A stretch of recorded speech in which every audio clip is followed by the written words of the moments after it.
John McClane realizes, hey, I might not get out of this. You know, Right. this could be the end.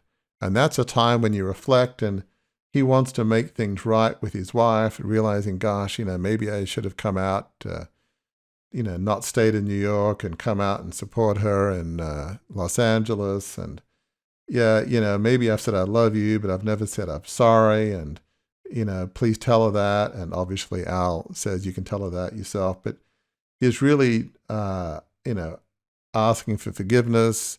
He's empathizing with Al. He's trying to make sure that his legacy is preserved, that things are going to be made right, no matter, even if things don't end. He wants things to be right with his wife and with his kids. And so it's a tremendous scene where he's not so much just thinking of himself. He just wants to make things right with Holly. He's really Right. thinking of her and the relationship, and it's just a great scene of that just shows his character and where his heart is. It's a tremendous scene.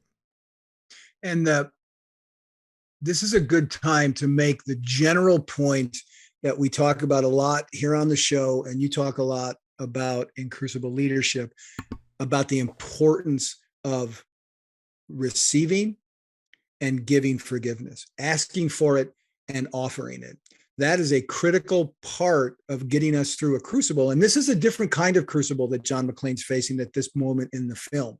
He's not facing crucibles from bullets at the time. He's facing a crisis of conscience, if you will, a crucible of conscience. He feels bad about how he's treated Holly, about the fact that he didn't support her career when it took off.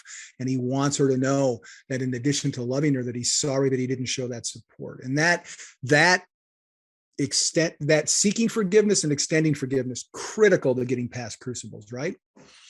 It really is. And, we cannot emphasize this enough. I mean, we talk about getting beyond your worst day and having it not define you, getting out of the pit, living a life of significance, a life on purpose, dedicated to serving others. And that's all very true, but it's almost impossible to get out of that pit and get beyond your worst day without forgiveness. It could be yourself. In my case, the mistakes I made that led to a failed $2.25 billion takeover, that, hurt members of my family and thousands of employees. And yeah, I mean, it's not always easy to forgive yourself, but you have to, because if you don't, you can't move forward and you won't be able to help anybody. And it may be forgiving, but as we say, not condoning, but forgiving hurt that was done to you. If you're not able to either to forgive yourself or forgive others, as we say, it puts you in prison. It makes it impossible for you to move forward.